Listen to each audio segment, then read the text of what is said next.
Now, in the past, when Bob was younger, of course, he would do an extension stretch, which made his back feel better. He tried that this time and it was not working, which is amazing because I had the same scenario. That used to work for me and no more. So he tried the prayer stretch instead, also commonly known as the child pose, and he saw immediate relief. So this is an example of testing and retesting to see what is helping his back pain. So, this same system you can use at home so you can determine what stretch is going to work for you.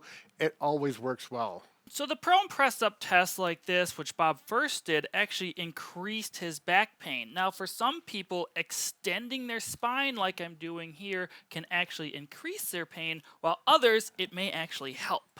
That's right. So let's look and see what's actually going on with the spine. Go ahead and do your press up and look at the spine in the lumbar area. It's extending it, putting it into an arch in one direction.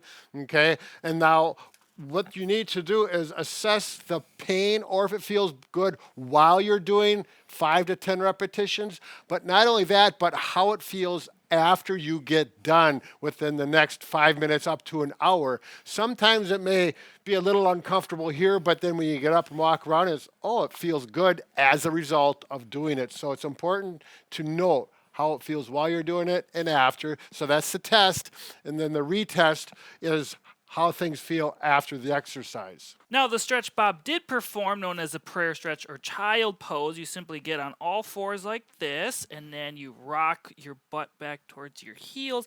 And as you can see, I'm doing this, my back is actually flexing more, which helped relieve some of Bob's pain issues he was having. Right now, if we want to look at the spine to see a detailed example of what's going on in the spine, the other stretch was arching it. Now, this stretch is actually rounding the back the opposite direction.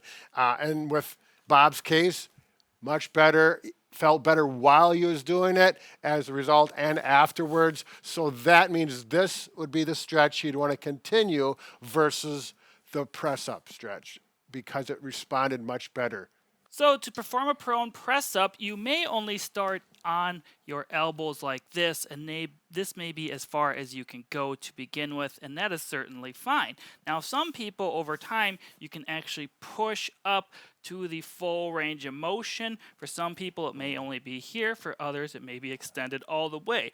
Important thing to remember is keep your pelvis on the mat or floor wherever you are doing this. Do not lift it up. It is not going to stretch your low back. As you can see, if I just go up like this, my back stays in the same position, where if it's dropped down now, I have more of an arch.